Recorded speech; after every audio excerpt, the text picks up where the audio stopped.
저는 지금 변호사로 일하고 있고 아까 사단법인 코드는 제가 한 2005년부터 CC코리아라는 이름을 하다가 지금 사단법인 코드인데요. 검색하시면 나옵니다. 사단법인 코드라고. 이제 오픈 컨텐츠, 오픈 데이터를 이용한 사회 혁신을 위한 어떤 시민 운동에 관련된 이제 부분이고, 이 공공 데이터가 사실 이 코드하고 관련이 많이 있어서 코드라는 그 PTA 자료에 좀 이름이 찍혀 있는데, 그래서 그래서 한번 언급을 해봤습니다. 오늘 말씀드릴 건 이제 공공 데이터 개방, 공공 데이터 이용, 활용, 그리고 그게 관광 쪽에서 어떻게 활용되고 있나 이걸 말씀드릴 예정인데, 우선 법으로 오늘 법 얘기 아마 많이 들으실 건데 법에 익숙하지 않은 분들도 많으셔서 재밌으실지는 모르겠습니다. 저희가 맨날 밥벌이로 하는 거여가지고 아주 자연스럽게 말합니다만, 오늘 제가 법 얘기는 그렇게 많이는 안 할 거예요. 이 공공데이터법이 2013년 10월달에 만들어졌거든요. 그래서 공공데이터를 정부가 민간에게 활용하게 해야 된다라는, 어떻게 말하면 원칙을 정한 법입니다. 이게 무슨 새로운 권리를 만들어내거나 의무가 있긴 합니다만 결정적인 의무부가보다는 정부는 이래야 된다라는 이제 원칙을 내서, 기본적으로 그런 전자적 방식의 데이터는 정부가 적극적으로 공개하되 평등의 원칙도 보장하고 접근 제한, 차단 금지하면 안 되고, 더 나아가서 영리적으로 이용하는 것도 적극적으로 허용해야 된다라는 상당히 이제 획기적인 거여서, 여러분이 잘 아시는 그 정보공개 청구라는 게 아마 좀 그건 들어보셨을 거예요. 정보공개 청구는 공개를 안 해주면은 이제 소송을 하는 거거든요. 근데 그 정보공개 청구는 소송을 해야 이제 부득이하게 고건 내주는 건데, 이거는 거기서 하나 더 나아가 그런 거 하기 전에, 정보공개 청구하기 전에 그냥 전 데이터를 다 공개를 하자라는 아주 획기적인 어프로치라고 생각하시면 되는데, 그게 2013년부터 법이 시행이 됐는데, 사실 이게 논란이 된 건 2010년 전입니다. 2010년 전에 전 세계적으로 그때 오픈 거버먼트, 이런 열린 데이터 이런 이제 운동이 나오면서 이슈가 됐던 건데, 여러분 아시는지 모르겠지만 2009년도에 서울버스라는 앱이, 2009년도에 무슨 사건이 있었냐면 아이폰이 처음 들어왔습니다. 아이폰이 처음 들어오면서 그때 앱이 이제 막 만들어지기 시작했잖아요. 앱에서 국내에서 거의 아마 초창기에 만들어진 앱 중에 하나가 서울버스 앱이라고 있었어요. 지금 여러분들 많이 쓰시는 여러 가지 앱이 있는데, 버스가 오는 거 시간 알려주는 거 그겁니다. 근데 이게 고등학교 2학년 유주환 군이 이제 만들었거든요, 그 당시. 근데 그 당시에 버스에 GPS 달아가지고 그걸 알려주는 시스템이 어디 있었냐면은 서울시하고 경기도에서 운영하고 있었는데, 이게 웹페이지에 있었습니다. 웹페이지에 보면 이렇게 그림이 이렇게 가요. 노선에 가면 버스가 지금 여기서 오고 있다라는 걸 알려주거든요. 근데 이게 한번 생각해 보세요. 이게 필요한 거는 바깥에서 버스 정류장에서 기다리고 있을 때 필요한데, 그거를 웹페이지로 알려주니까 당신은 이제 노트북이잖아요, 기껏해야. 그럼 노트북 들고 버스 정류장에 앉아가지고 치고 이거 확인할 저기가 안 되지 않습니까? 그래서 당시에 그게 이용의 폭이 되게 적었습니다. 사람들이 잘 알지도 못했고. 근데 이제 아이폰이 나오면서 그 앱을 만들 수 있어서 이 고등학생이 2학년이었는데 그 데이터를 긁고 왔어요. 그 사이트에 들어가서 소위 파싱을 한 다음에 스크래핑을 해서 긁고 와서 그걸 앱을 만든 겁니다. 그러니까 사람들이 그걸 이제 써보고 환호했죠. 야, 이게 완전히 세상이 바뀌었다. 이게 휴대폰에서 이런 정보를 알려주는 거라고 좋아했는데, 그때 이제 경기도하고 서울시에서 어떤 조치를 취했냐면 고소한다 그랬어요. 형사 고발하겠다. 너 왜 우리가 돈 들여서 만든 거를 데이터를 함부로 긁고 가서 그런 거 만드냐? 고발하겠다 하니까 이제 인터넷에서 난리가 난 거예요. 야, 그렇게 편리하게 만들어준 앱을 공짜로 얘가 만들어서 제공하는데 상을 주지 못할 망정 그거를 왜 고발하느냐고 막 떠들었던 거죠. 근데 그때 이제 제가 이 사단법인 코드 아까 말한, 그때는 CC코리아라는 이름이었는데, 그걸 운영하면서 이게 데이터의 공공 데이터의 공개, 활용, 개방이라는 게 얼마나 중요한가를 이 사례를 통해서 알려줘야겠다 해가지고 부랴부랴 이제 세미나를 만들었어요. 그래서 조금 임팩트 있게 하려고 국회의원 한 명 연락해서 국회에서 세미나를 만들어가지고 이제 이 친구한테 전화를 했습니다. 그 당시에 제가 이제 판사로 근무하고 있었는데, 저기서 누구 판사다 이러면서 전화를 해서 이거 한번 세미나를 하고 싶다, 한번 나와달라. 그러니까 애가 어린애였으니까 예 알겠습니다 끊더라고요. 그래서 이제 며칠 딱 세는 장소 왔는데 얘가 바짝 긴장해가지고 막 몸이 부들부들이고 있어요. 그러니까 가지고 괜찮다고 너 한 거 발표라 그랬더니, 나중에 들어보니까 제 전화를 받고 그날 그 아버님하고 아들하고 손을 꼭 붙잡고 얘기했다는 거예요. 안 그래도 지금 경기도하고 서울시에서 고발한다 그러는데 갑자기 판사가 연락해 와서 너 잠깐 나와. 내가 나오라는 게 어디로 나오라 그랬냐? 국회로 나와. 그러니까 이제 아버지는 큰일 났다 너 이제 어떡하냐. 얘도 그러니까 그날 잠을 못 자고 나왔다는 거예요. 오기 전에. 그래서 이제 나왔는데 그때 이제 막 이렇게 좀 격려를 해주면서 오히려 이제 지켜주면서 했는데 이게 사실은 어떻게 보면 공공 데이터의 출발이었습니다. 그 당시만 해도 정부에서는 데이터를 공개한다는 걸 생각을 안 했어요. 자기네들이 서비스를 한다 생각했지. 그러다가 그게 이제 운동이 커지고 막 하면서 점점 하다가 결국 2013년에 이제 공공데이터법 제정까지 이랬고 저도 여기 좀 관여를 했고요. 그래서 이때 이제 정부가 어떻게 보면 어프로치를 바꾼 거죠. 아 이제 흐름이 이게 아니다 하면서 바꾼 거고. 근데 이게 공공데이터의 개방이라는 건 사실 민간에서의 어떤 정보 접근이 확대되면서 웹 2.0은 여러분들 이것도 이제 오래된 얘기가 됐지만은 스스로 콘텐츠를 만들어 가지고 이용자들이 서로 함께 공유하고 활용하는 그런 흐름이잖아요.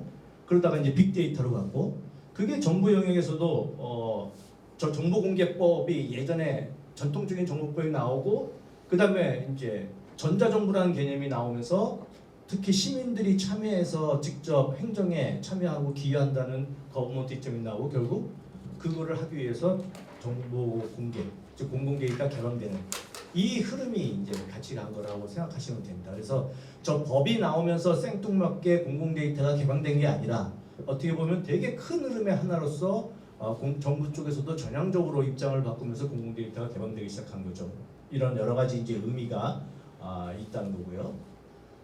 근데 이제 법에 보면 원칙으로는 공개를 해야 된다, 영지적인 목적으로 사용해야 된다고 얘기를 하고 있지만 그래도 이거는 공개 못한다고 정한 게 있어요. 대표적인 게 뭐냐면 우리 이전 세션에도 나왔지만 개인정보가 들어간 거는 공개를 못한다. 그리고 또 하나 제3자의 권리가 포함된 거, 즉 정부가 갖고 있는 권리만이 아니고 뭐 다른 민간이 갖고 있거나 다른 제3의 주체가 갖고 있는 정부가 어떻게 하지 못하는 뭐 저작권, 기타 뭐 이런 거, 요 대표적인 거는 이제 공개를 못한다고 되어 있는데 요건 이제 뒤에 가서 다시 말씀을 드릴게요. 저게 이제 어떻게 작용을 하는지는. 그래서 지금 그 공공데이터법에 의하면 저렇게 공공데이터 전략위원회가 있고 그 밑에 각 부처에서 공공데이터 제공 책임관이 이제 각각의 공공데이터 관리하면서 공개하고 그 다음에 이제 나머지 여러 가지 기관들이 있는데 저 공공데이터 전략위원회가 사실 심의기구여서 뭐 사실 심의기구라는 거는 뭐 여러분도 아시겠지만 그렇게 큰 권한이 있는 거는 아닙니다. 그래서 어떤 보면 정부의 의지가 되게 중요한데 저도 저기에 전략회의 위원으로 참여를 했었는데 상당히 위원들의 의혹에도 불구하고 이렇게 만족스러운 방법으로 아주 전향적으로 나가지는 못했어요. 그리고 최근에 디지털 플랫폼 정부, 윤석열 정부 들어와서 디지털 플랫폼 정부라는 개념이 또 새로 나왔는데 거기도 이제 공공 데이터는 네거티브 원칙하에 디지털 방식으로 전면 개방한다라는 원칙을 밝히고 있습니다. 그러니까 네거티브 형식이라는 거는 요 데이터만 공개한다는 게 아니라 모든 데이터 공개하고 그 중에 제한적으로 안 되는 것만 뺀다라는 게 네거티브 형식이거든요. 그래서 아무튼 원칙적으로 전면 개방은 계속 기조를 유지하고 있는데 이 플랫폼 정부위원회하고 아까 말한 공공데이터 전략위원회 관계가 좀 애매해요. 이게 이제 정부가 바뀌면서 또 새로운 또 거버넌스 구조가 나오니까 제가 지금은 거기에 관여하고 있지 않아서 현재 어떻게 정리되는지는 잘 모르겠습니다. 그래서 이 공공데이터 포털이 이제 전략위원회에서 말하자면은 심의를 해서 정책 방향을 정하면 각 정부 부처에서 데이터를 공개를 하고 그거를 여기서 한 번에 검색을 할 수 있게 된 포털이죠. 그래서 여기 들어가서 필요한 데이터를 이제 검색을 하면 나오고 이 공공데이터 제공 분쟁조정위원회는 만약에 이게 이제 원칙적으로 다 공개한다고 했는데 보니까 달라 그러니까 안 줘요. 그게 있지도 않고 저 포털에 있지도 않고 나는 이게 필요해. 이러한 경우에 어디다 호소하냐 이게 법원에다 하긴 되게 애매합니다. 왜냐하면 이 법이 어떤 권리를 부여한다기보다는 원칙을 천명한 거잖아요. 그러니까 이게 내가 국민으로서 내 권리가 침해되었다고 해야 청구를 하거나 아니면 뭔가 나한테 청구권이 있어야 되는데 그게 찾기가 사실 힘들어요. 그래서 결국은 따로 분쟁조정위원회는 조정기구를 만들어서 여기다가 이제 민원 제기하듯이 여기에 이제 이의를 제기하면 조정위원들이 또 참여해서 이제 정부를 갖다가 이제 공개를 뭐 해라 안 해라라는 판단 조정안을 내죠. 근데 이게 조정안이어서 이 효력이 되게 애매합니다. 저는 법에서 그런 효력을 정한 거는 처음 봤는데 정부 부처는 특별한 사정이 없는 한 따라야 된다 이렇게 되어 있어요. 그러니까 정부 부처는 조정해서 결정을 내리면 따라야 한다가 아니라 특별한 사정이 없는 한 특별하니까 되도록이면 지금 정확하게 기억이 못 얘기가 안 나는데 특별한 사정이면 따라야 한다도 아니고 되도록이면 가능한 한 조정위원회 결정을 따라야 된다 이렇게 되어 있어요. 그러니까 이게 어떤 구속력이 있지는 않잖아요. 그래서 판단을 내려도 정부 부처는 최대한 안 하려고 합니다. 안 하려는 이유는 아까 말했듯이 뒤에서 다시 말씀을 하려는데 그래도 여기 가면 어느 정도 좀 그래도 가능성이 있어요. 의원들에게 판단을 설득도 하고 뭐고 안내도 하고 하니까 혹시 만약에 데이터가 필요한데 안 내준다 그러면 이 분쟁조정위원회에 한번 가서 활용하시는 것도 좋을 것 같고 그리고 오픈 데이터 포럼은 요거는 제가 아직도 관여해서 위원장으로 하고 있는데 뭐 공공과 이제 민간을 연결해주는 가교 역할을 한다라는 측면에서 이제 하고 있는데 여기 보면 뭐 세미나도 하고 해커톤도 하고 뭐 다양한 그런 식의 행사를 통해서 이슈를 계속 발굴하고 하고 있습니다. 여기서 보니까 아직 관광에 관해서는 지금 생각해 보니까 다뤄지지 않은 것 같더라고요. 저도 이번에 한번 자료를 좀 찾아보다 보니까 그래서 여기서도 한번 관광에 대해서 따로 한번 다뤄보도록 하겠습니다. 그래서 이제 계속 이게 2021년에 공공데이터 개방 추진 전략에서 발표한 게 뭐냐면 계속 지적이 되는 게 뭐냐 데이터는 되게 많이 공개한다고 숫자는 많아졌는데 막상 쓰려고 하면은 그러니까 민간에서 되게 쓰고 싶어하는 데이터나 쓰려고 하면 필요한 데이터는 없더라라는 얘기가 계속 나오는 거예요. 이게 어떻게 보면은 이제 정부 정책에서 출발을 했지만 아직 전체적인 이제 체계상에 이게 확립이 안 되어서 이제 문제인데 그래서 예전에는 공급자 주도로 돼 있고 일방적인 뭐 개방 이렇게 돼 있지만 이제 앞으로는 수요자 중심으로 간다. 그리고 민간 협력을 통한 생태계 조성을 통해서 좀 더 적극적으로 한다 돼 있는데 이게 참 구호는 쉽지만 실천을 하기는 상당히 어렵죠. 이거는 사실 문화를 바꿔야 되는 부분이거든요. 이게 제가 한 2013년도에 작성했던 내용인데 이게 아직까지도 유효한 것 같아요. 이게 공공데이터 개방이 많이 나아졌지만 그래도 만족스럽지 못하게 되는 가장 큰 이유는 사실 일단 공무원들이 되게 거부감이 아직도 있습니다. 지금은 많이 나아졌는데 데이터를 공개한다는 거 투명하다는 거는요. 여러분도 잘 아시겠지만 뭐 투명성이 있지만 투명성이나 어떤 데이터 공개는 사실 자신감이 없으면 못해요. 이게 괜히 남이 알아봤자 자기 공개봤자 자기한테 좋은 게 없는데 괜히 했다가 뭐 오류가 있거나 아니면 문제가 있는 게 발견되면 많이 쓰잖아요. 그리고 애초에 데이터를 공개를 전제로 데이터를 구축을 안 했었습니다. 그러니까 데이터가 오류도 많고 빠진 것도 많고 잘 정리도 안 되고 이러니 이제 내놓기가 되게 힘든 거죠. 그래서 그런 실질적인 문제 그리고 그게 되게 이제 귀찮은 거죠. 어떻게 보면 부수적인 업무를 자꾸 취급하니까 잘 안 되는 거죠. 근데 이거는 공무원 보고 뭐라 하고 하기는 사실 쉽지는 않아요. 애초에 우리가 이런 식의 데이터 공개를 전제로 일을 해왔고 그게 시스템이 만들어졌으면 공개하기는 훨씬 쉽겠지만 그럼 여러분들도 마찬가지잖아요. 어떤 거를 남한테 공개하는 걸 전제로 만들었을 때와 나만 갖고 있을 때 공개를 예정하지 않았을 때 이 정보 관리는 다르거든요. 그러니까 이게 이제 공공 데이터를 개방하면 개방할수록 오히려 안에 시스템이 바뀔 거라는 그런 부수적인 효과도 사실은 있습니다. 그렇기 때문에 그런 의미에서 보면 좀 적극적으로 나가야 되는데 아직까지는 그게 아주 만족할 정도는 아닌 것 같아요. 그리고 자꾸 정부가 뭐 시민이 참여해서 뭔가를 한다 그러지만 아직까지는 정부가 자기가 스스로 서비스를 공개하는 측에 좀 익숙해져 있는 좀 상황이고 또 시민들도 관이 어떻게 서비스를 해주는 걸 좋은 서비스를 해주기 바라지 내가 뭔가 데이터를 이용해서 뭔가 만들어가는 어떤 그런 능력이나 아니면 그런 의욕이나 아니면 그렇게 해온 경험이 사실 부족합니다. 그렇기 때문에 뭐 데이터를 개방했더니 민간에서 별로 뭐 활용도 안 하더라. 이게 이제 어떻게 말하면 정부 쪽에서는 데이터를 공개 안 하는 쪽에 핑계가 돼요. 그래서 약간 서로 간에 어느 쪽 한 탓을 하기보다는 전체적으로 문화가 끌고 가야 되는데 그 부분이 좀 해결될 필요가 있고 마지막으로 이제 이 개인정보가 이제 문제가 되고 아까 말한 뭐 저작권 문제가 되는데 개인 정보는 되게 중요해요. 여러분도 잘 아시겠지만 요즘은 점점 그게 강조가 되고 있잖아요. 근데 개인 정보는 중요한 보호해야 될 정보지만 또 어떨 때는 다른 핑계거리로 작용합니다. 그러니까 공개하기 싫을 때는 여기 개인 정보가 들어가 있어. 이거 못 공개해. 이런 식으로 약간 핑계거리로 작용하는 그런 측면도 좀 있어요. 그래서 개인정보를 때문에 어떤 정보가 공개 안 됐는데 그 정보가 되게 공익적으로 중요한 정보다. 이제 이런 부분에 대한 게 좀 더 공감되게 되면 이건 어떻게든 공개를 해야 될 거 아니에요. 근데 이제 그게 공개를 꺼리는 쪽 입장하고 또 개인정보에 또 민감한 분들하고 이런 결국에서 해결하기가 되게 어렵습니다.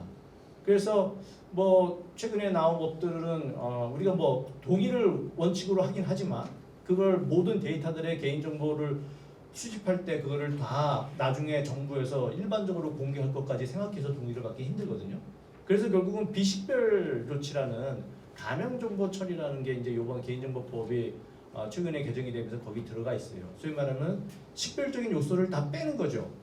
근데 이게 개인정보의 정의가 그 정보 갖고만 누구인지 식별할 수 있는 정보도 개인정보지만 더 나아가 그 정보로는 누구인지 식별 못해도 다른 정보와 어떻게 결합해서 식별될 수 있는 정보도 개인정보로 봅니다. 그러니까 개인정보의 범위가 되게 넓어요.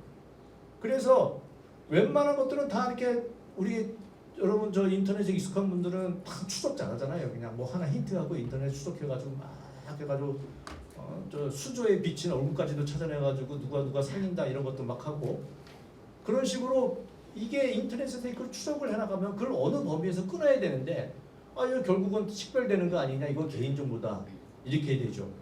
그래서 법에서 어떻게 내면은 그래도 위험성이 어느 정도 수준까지 식별을 처리를 해버리면 아직도 식별성이 없다고는 말할 수 없어도 이거는 동의 안 받고 어떤 목적하에 처리할 수 있다라는 걸 하나 집어넣었어요. 약간 이제 타협하기 위한 거죠. 근데 그 범위가 사실 그렇게 폭넓게 그리고 그 절차가 쉽게 운영되지가 않습니다. 지금 실무를 보면. 그래서 일종의 그 가명 정보, 가명 처리라는 방법을 하나 만들긴 했는데 그게 이 문제를 완전히 해결하기에는 쉽지는 않은 것 같아요. 그래도 현재로서는 그 방법이 제일 유용한 방법이어서 그걸로 가명 정보 처리를 해서 공개를 하는 쪽으로 방어를 하고 있고요. 그 다음에 이제 저작권 같은 부분은 이제 뒤에 가서 사례에서 한번 말씀을 해드리겠습니다.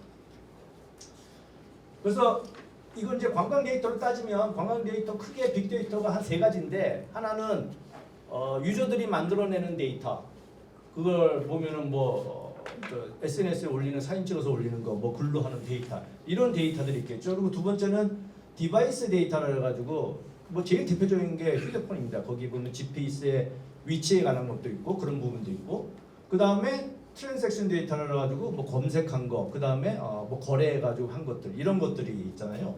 근데 사실 이 부분은 공공 데이터로 들어가기 어려운 것들이 되게 많아요. 특히 휴대폰 정보 이런 거는 사실 민간 기업이 갖고 있는 거고, 그 다음에 또 개인 정보들 많고. 근데 이제 이런 거를 최대한 확보를 해야 아까 말한 데이터를 이용한 여러 가지의 비즈니스가 가능해지는데. 사실 공공 쪽에서 가능한 부분은 뭐 이건 최근에 법무부에서 뭐 하고 있다 그러는데 외국인들 들어왔을 때 예전에는 뭐 출국, 입국 이 정도에만 관심을 두고 처리했지만 지금은 이 사람들이 어디서 놀고 뭐 하고 하는 그 데이터를 자기들이 정리하겠다. 그래서 이거를 갖다가 플랫폼을 구축해서 빅데이터 협력 사업에 참여하겠다라는 이제 발표를 했는데 이런 경우는 공공이 할 수 있는 영역이죠. 어차피 외국인들 들어와서 그런 공적인 기관이 한쪽을 게이트를 통과를 해야 되니까 그리고 이 사람들에 관한 정보를 이제 관리를 이제 하겠다는 이런 부분이고 이런 식으로 이제 공공 쪽도 들어오지만 사실 관광에 필요한 정보의 많은 부분은 또 민간 데이터들이 많거든요. 근데 이제 이게 한국관광공사에서 하고 있는 한국관광 데이터 랩인데 저도 아직 확실하게 몇 번 써보지는 않았어요. 근데 여기도 보면 의외로 BC카드하고 신한카드 그리고 T맵에서 내비게이션 찍는 데이터 그리고 아까 신용 데이터, 그 다음에 KT의 휴대폰 그 데이터가 여기서 제공이 되고 있더라고요 보니까. 그래서 여기 들어가시면 한국관광공사가 갖고 있는 공공 데이터뿐만 아니라 아까 말한 민간이 갖고 있는 그런 데이터도 빅데이터나 또는 통계 형식 이런 식으로 이제 공개가 되고 있고 컨텐츠 랩은 이것도 관광공사가 운영하는 건데 이거는 관광 콘텐츠 관련해서 그걸 공공기관이 만들면 올리고 그 다음에 민간들도 올리고 그거를 자유롭게 공유할 수 있게 해서 이미지나 하여튼 관광 콘텐츠를 활용할 수 있게 하는 부분 그런 부분에 대해서 이제 서비스를 진행하고 있는 것 같고요. 여기서 보면 이렇게 공공 누리가 붙어 있어서 가령 뭐 저작자 표시만 해주면 자유롭게 쓸 수 있거나 아니면은 변경 금지하고 자유롭게 쓸 수 있는 식으로 운영이 될 수 있게 만들었는데요. 그 사단법인 코드에서 하는 거는 이것도 이제 CCL인데 아까 말한 그 공공누리 라이센스의 원조입니다. 그래서 아마 요 라이센스를 아마 보신 분들 되게 많을 텐데 저런 식으로 콘텐츠에 요런 표시가 붙어 있으면 바이는 저작자 표시만 하면 쓸 수 있는 거, 바이 NC는 저작자 표시 비영리 목적으로 쓸 수 있는 거, 바이 ND는 저작자 표시 변경하지 않고 쓸 수 있는 거 이런 식으로 해서 자유롭게 쓸 수 있는 콘텐츠들을 아까 말한 그 관광 콘텐츠 랩뿐만 아니라 이런 구글에도 검색 메뉴에 저게 들어가 있어요. 검색 메뉴에 옵션에 보면 이미지 같은 경우에 크리에이티브 커먼즈 라이센스가 첨부되어 있는 거 해가지고 그런 콘텐츠만 검색할 수 있고 유튜브도 이런 식으로 이거는 이게 이미지 유튜브에도 그 검색할 메뉴가 있고 그 다음에 뭐 다른 사진 저 웹사이트 같은 데도 검색하는 메뉴가 많고요. 그 다음에 저작권위원회에 들어가도 저렇게 자유롭게 쓸 수 있는 공유 콘텐츠에 대한 부분들이 있습니다. 그래서 이런 식으로 저작권은 개인정보보다는 조금 나아요. 이런 식으로 자유롭게 쓸 수 있는 콘텐츠를 권리자들도 스스로 공개하고 그 다음에 저렇게 공개한 거를 찾을 수 있는 사이트들이 좀 있거든요. 그래서 이런 거를 좀 활용을 하시면 좋을 것 같고 마지막으로 한국관광공사가 제공하고 있는 게 이제 투어 API입니다. API라는 건 아까 말한 유주환군은 그 데이터를 갖다 이렇게 파싱해서 이렇게 긁어갔잖아요. 근데 이거는 그렇게 하지 말고 아예 데이터를 제공해 줄게 하는 겁니다. 서비스를 제공하는 겁니다. 그래서 API라는 인터페이스를 이용을 하면 거기서 어떤 조건으로 치면 거기에 해당되는 데이터를 제공받는 식으로 아예 적극적으로 정부가 제공을 하는 그게 이제 API인데 그런 API를 이용해서 아까 말한 데이터를 찾을 수 있고 콘텐츠를 찾을 수 있게 하는 서비스가 이제 투어 API고 이게 처음에 말씀드린 그 데이터 포털하고 연결이 되어 있어요.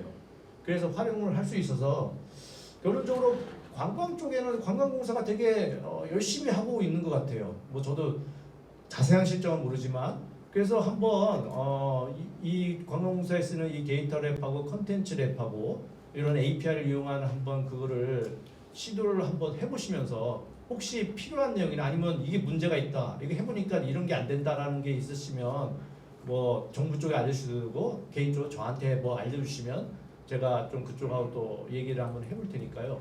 그래서 일단 한번 써보십시오. 지금 보니까 제 첫인상은 되게 좋아요. 잘 만들어져 있는 것 같은데 저도 한번 해보겠습니다.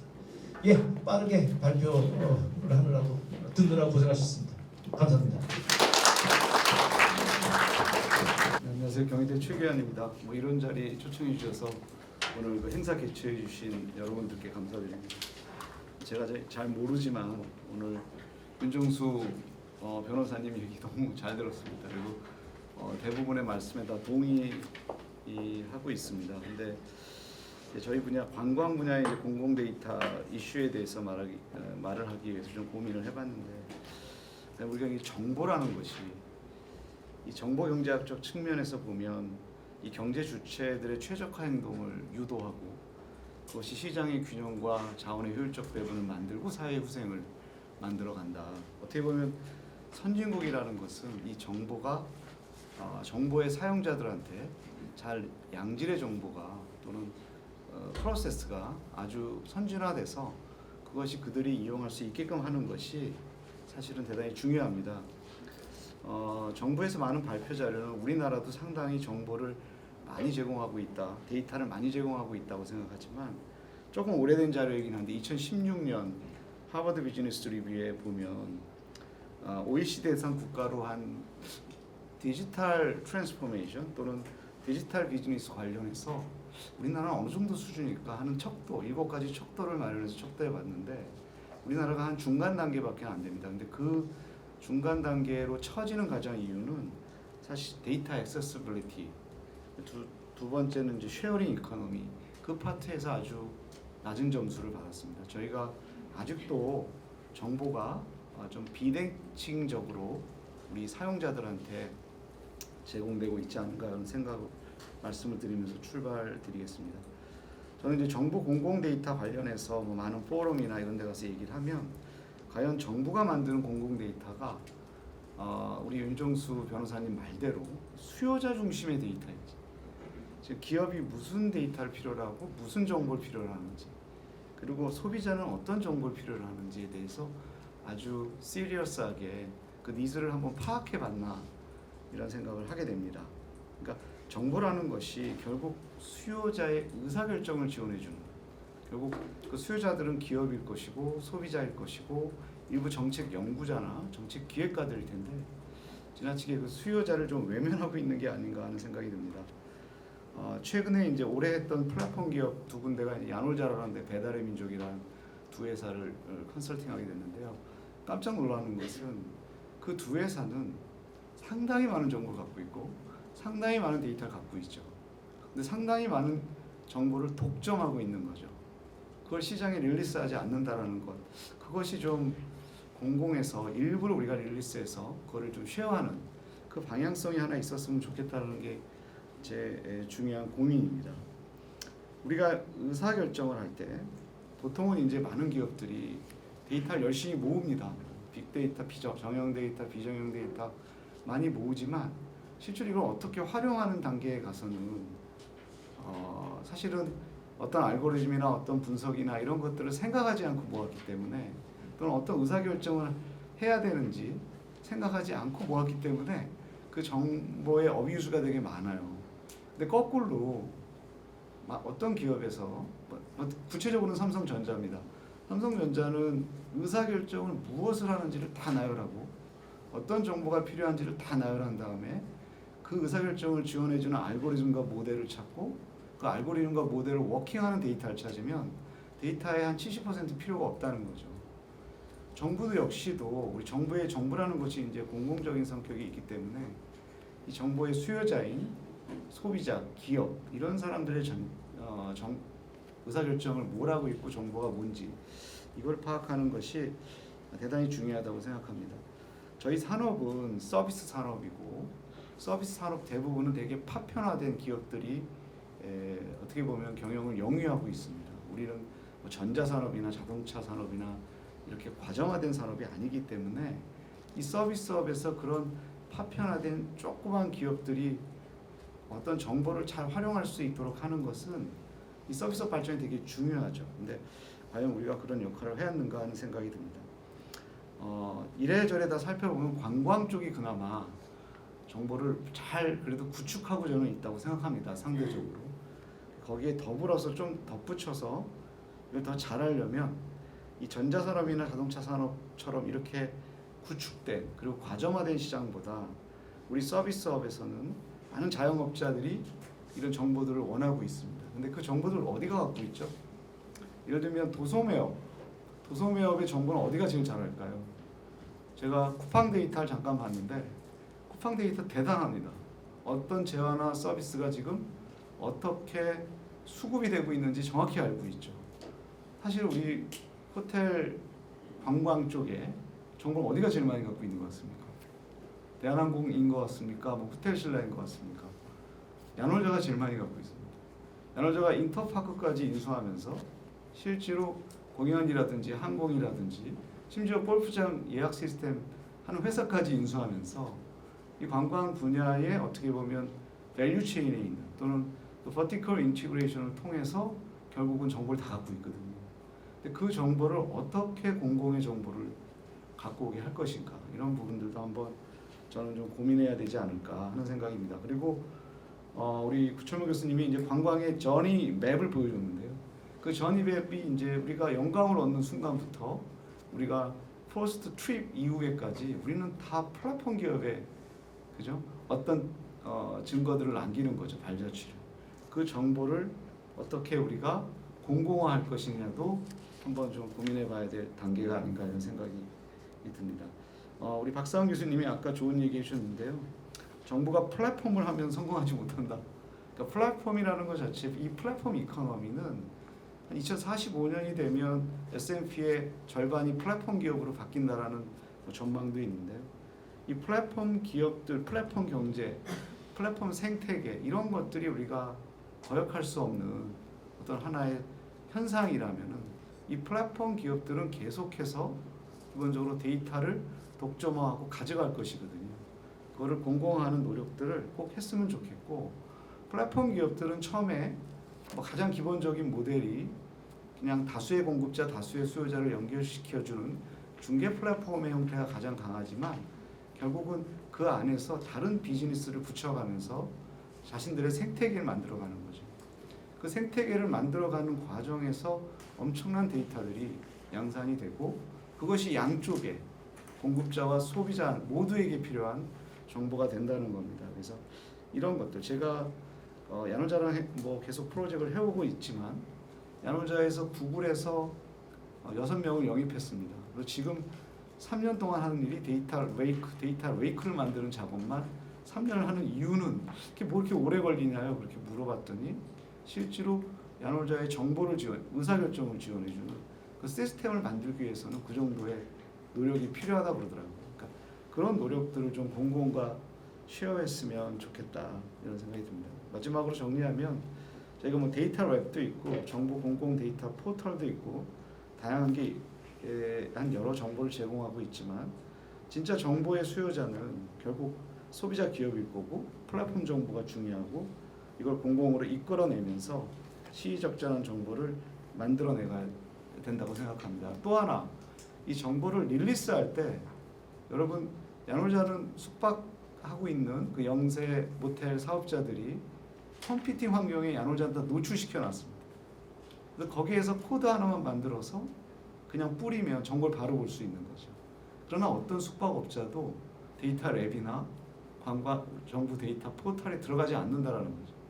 그렇기 때문에 그들을 정보를 유통시키는 데서도 사실 필수적인 존재가 되어가고 있습니다. 그래서 그들이 그러면 이런 정보를 줄 거냐? 실제로 배달의 민족은 오늘 역삼동에서 배달 건수가 매주 얼마인지 정도를 릴리스합니다.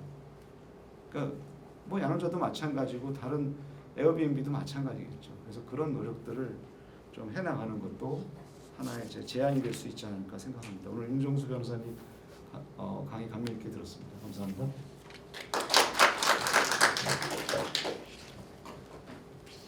네, 안녕하십니까. 최은juk 판사입니다. 윤정수 변호사님이 너무 훌륭한 발표해 주셔서 제가 뭐 이렇게 드릴 말씀이 있을지 모르겠습니다. 여기 좀 첨언을 하자면 개인정보보호법이 사실은 이런 데이터 사용 분야뿐만 아니라 사회 전반적으로 되게 문제가 많다는 게 많은 법률가들의 좀 얘기에 대한 생각입니다. 개인정보보호법으로 인해서 하기 어려워지거나 문제가 발생하는 사례들이 너무나 많습니다. 여기서는 지금 데이터와 정보를 사용해야 된다, 풀어야 된다라고 말씀하시는 분이 대부분이신 것 같은데 저희 업무 분야에 오면 내 데이터를 사용했다라고 주장하시는 분들이 대부분입니다. 아마 여기 계신 많은 분들도 본인의 데이터가 사용되는 것에 대해서는 아마 부정적일 거라고 생각이 됩니다. 아까 윤정수 변호사께서 말씀하셨듯이 약간 사회 문화적인 측면이 있습니다. 이게 우리나라 분들이 의외로 남의 데이터는 되게 잘 쓰고 싶어하는데 본인의 데이터는 공개하는 건 매우 꺼립니다. 정말 공개돼도 아무런 문제가 없는 데이터임에도 불구하고 이거에 대해서 민감하게 받는 경우가 너무나 많습니다. 이런 상황에서 개인정보보호법은 계속해서 강화되는 경우가 많고 일부 완화된다고 하더라도 실제로는 문제를 제기하는 경우가 너무나 많습니다. 제가 알기로는 미국에서는 이런 개인정보를 많이 인정 안 해주기 때문에 빅데이터 관련한 사람이 많이 발달했고 유럽에서는 이런 개인정보를 우리나라처럼 많이 강조하기 때문에 빅데이터 관련된 사업이 발전하지 못한 걸로 알고 있습니다. 약간 거시적인 측면이 돼 있어서 이게 쉽게 해결될 수 있는 문제는 아닌 것 같습니다. 특히 공공 데이터 부분에 관련돼 있어서 공공 영역이 무슨 사업적인 면이나 이렇게 이런 부분에서 데이터를 축적하거나 업무를 처리하는 게 아니기 때문에 관련돼서 의미 있는 데이터는 대부분 다 개인정보입니다. 일반 사업의 경우에도 대부분 다 개인정보와 관련돼 있고요. 이런 부분들이 절대 타인에게 양도할 수도 없고 양도하면 범죄가 되는 경우가 대부분입니다. 또 국가에서도 공공 영역에서 이를 공개하는 순간 문제가 되는 경우가 많기 때문에 이를 빼고 적용하는 경우에는 별다른 효력이 없는 경우가 많을 것입니다. 그래서 아마도 그 사람들이 원할 만한 서비스를 제공하면서 직접 직접 모으시는 방법밖에는 현재 상황에서는 크게 방법이 없지 않을까라는 생각이 듭니다. 또 아까 주제에 관련돼서 조금 한번 말씀드리면은 지금 이렇게 스마트 건강에 대해서 토론이 진행되는 기본적인 전제는 이 기술적 발달로 인해서 법적 체계가 여기에 미치지 못하고 있다는 걸 전제하고 계신 것 같습니다. 근데 실제 업무를 하다 보면 과연 기술적 발달이 기존의 법률을 무의미하게 만들 정도로 발달한 것인지, 이런 기술적 발달이 과연 의미 있는 가치를 창조하고 있는 것인지에 대해서 의문일 때가 많습니다. 어차피 관광 분야에 있어서도 현물, 디지털, 아날로그의 현실을 벗어나서 의미가 있는 것은 아닙니다. 서로 이렇게 연결 쉽게 만든다든지 좀 더 대규모를 처리해 준다는 이런 문제일 텐데, 그러면 기존 아날로그 시장에서 있던 제재들, 인허가 체계라든지 이런 거를 아예 배척시킬 수만한, 이게 아예 불합리하거나 여기가 적용되지 않을 만한 무슨 기술적 발달이 있었는지 과연 그거는 조금 의문입니다. 우버가 과연 그럴 만한 기술적 가치가 있는 혁신인지, 아니면 뭐 에어비앤비가 과연 그동안의 인허가를 모두 무시해야 될 정도로 가치가 있는 기술적 혁신인지는 조금 생각해 봐야 될 문제가 있습니다. 오히려 거꾸로 보면은 우리나라의 체계로 인해서 우버나 에어비앤비가 우리나라에 바로 들어오지 못했기 때문에 야노자가 클 수도 있었고, 또 구글맵이 바로 들어올 수 없었기 때문에 네이버 맵이 쓸 수 있었고, 다른 내비게이션도 사용될 수 있었던 것 같습니다. 아마도 여러분께서 이 조금 답답한 법 체계에 너무 좌절하지 마시고, 법 체계가 적용되지 않는 부분을 정말 발견하신다면 그 부분이 아마 제대로 성공하실 수 있는 방법이 아닐까. 저는 능력이 없어서 그런 부분을 말씀드리지 못하지만 한번 드려봤습니다. 감사합니다.